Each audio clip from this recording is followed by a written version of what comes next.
गांव के एक छोटे से कोने में एक अद्भुत जादुई पेड़ खड़ा था। इस पेड़ की खासियत थी कि इसके फल सुनहरे और चमकदार थे और यह सिर्फ एक बार हर साल फलता था। कहा जाता था कि जो भी इन फलों को खाता, उसकी सभी इच्छाएं पूरी हो जाती थी।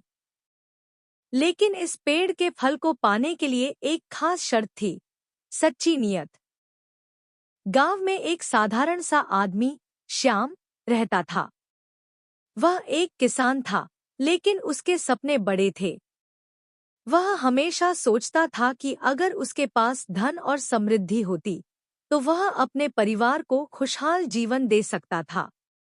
गांव में उसके साथी अक्सर उसकी साधारणता का मजाक उड़ाते थे, लेकिन रामू का दिल हमेशा उम्मीद से भरा रहता था।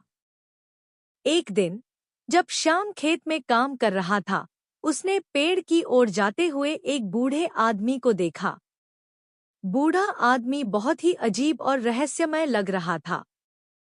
श्याम ने उसकी ओर देखा और पूछा, आप कौन हैं, बाबा? बूढ़ा आदमी मुस्कुराया और बोला, मैं उस जादुई पेड़ का रखवाला हूँ।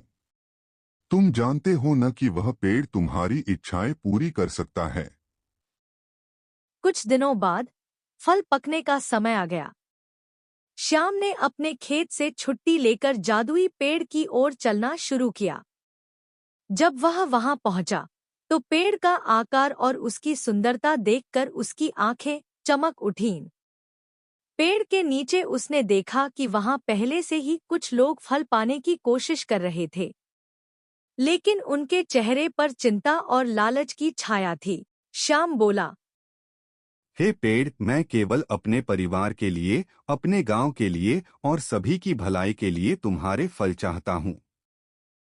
तभी पेड़ ने धीरे धीरे फल दिए। श्याम की आंखों के सामने उसके परिवार की खुशी, गांव के लोगों की खुशहाली थी। श्याम अपने गांव के लोगों की मदद करता है और खुशी खुशी अपने परिवार के साथ जीवन व्यतीत करता है।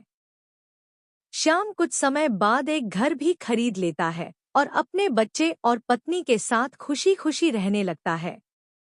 अब श्याम को किसी बात की चिंता नहीं रहती। घर अंदर से बहुत सुंदर होता है, जिसमें हर तरह की सुख सुविधाएं होती हैं, जरूरत का हर सामान होता है, जिससे वह अपने परिवार के साथ खुशी खुशी रहता है।